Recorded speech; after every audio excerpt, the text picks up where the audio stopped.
Listening Library presents Heat by Mike Lupica. Read for you by Paolo Andino.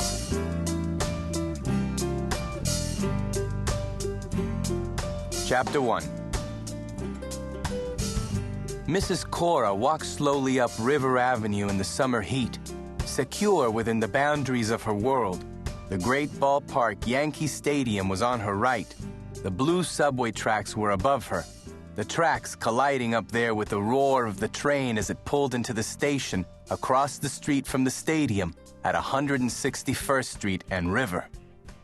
The two constants in my life, Mrs. Cora thought, baseball and the thump, thump, thump of another train, like my own personal rap music. She had her green purse over her arm, the one that was supposed to look more expensive than it really was, the one the boys upstairs had bought for her birthday. Inside the purse, in the bank envelope, was the $100.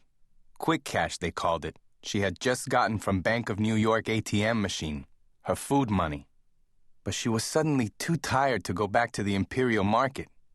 Mrs. C, as the kids in her building called her, the ones she thought of as her baseball boys, was preparing for what could feel like the toughest part of her whole day, the walk back up the hill to 825 Girard from the stadium. Now she moved past all the stores selling Yankee merchandise, Stan Sports World, Stan the Man's Kids and Ladies, Stan the Man's Baseball World, wondering as she did sometimes if there was some famous Yankee who had been named Stan. He hit her from behind. She was in front of Stan's bar and restaurant, suddenly falling to her right, onto the sidewalk in front of the window as she felt the green purse being pulled from her arm, as if whoever it was didn't care if he took Mrs. Cora's arm with it. Mrs. Cora hit the ground hard, rolled on her side, feeling dizzy, but turning herself to watch this. What? This boy not much bigger than the baseball boys at 825 Girard. Watched him sprint down River Avenue as if faster than the train that was right over her head this very minute, pulling into the elevated Yankee Stadium stop. Mrs. Cora tried to make herself heard over the roar of the Ford train. "Stop!" Mrs. Cora said. Then, as loud as she could manage, "Stop, thief!" There were people reaching down to help her now, neighborhood people she was sure, voices asking if she was all right, if anything was broken. All Mrs. Cora could do was point toward 161st Street. "My food money," she said, her voice cracking. Then a man's voice above her was yelling, "Police!" Mrs. Cora looked past the crowd starting to form around her, saw a policeman come down the steps from the subway platform, saw him look right at her, and then the flash of the boy making a left around what she knew was the far outfield part of the stadium. The policeman started running, too. The thief's name was Ramon. He was not the smartest 16-year-old in the South Bronx, not even close to being the smartest, mostly because he had always treated school like some sort of hobby. He was not the laziest either. This he knew, because there were boys his age who spent much more time on the street corner and sitting on the stoop than he did. But he was lazy enough and hated the idea of work even more than he hated the idea of school, which is why he preferred to occasionally get his spending money stealing purses and handbags, like the Hulk green one he had in his hand right now. As far as Ramon could tell at this point in his life, the only real job skill he had was this. He was fast.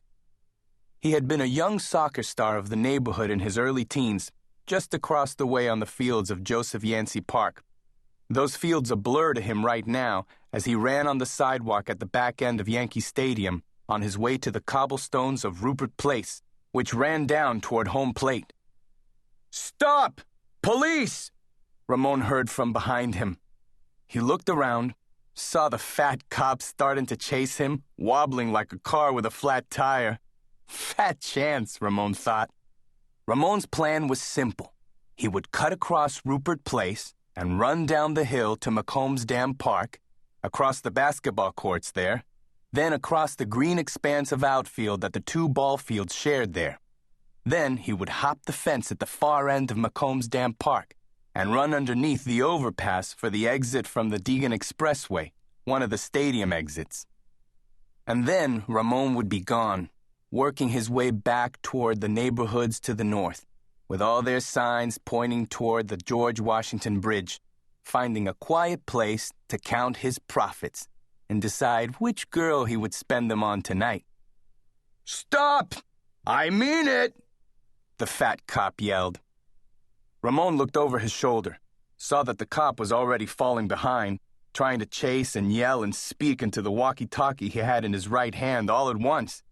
It made Ramon want to laugh his head off, even as he ran. No cop had ever caught him, and no cop ever would, unless they had begun recruiting Olympic sprinters for the New York Police Department.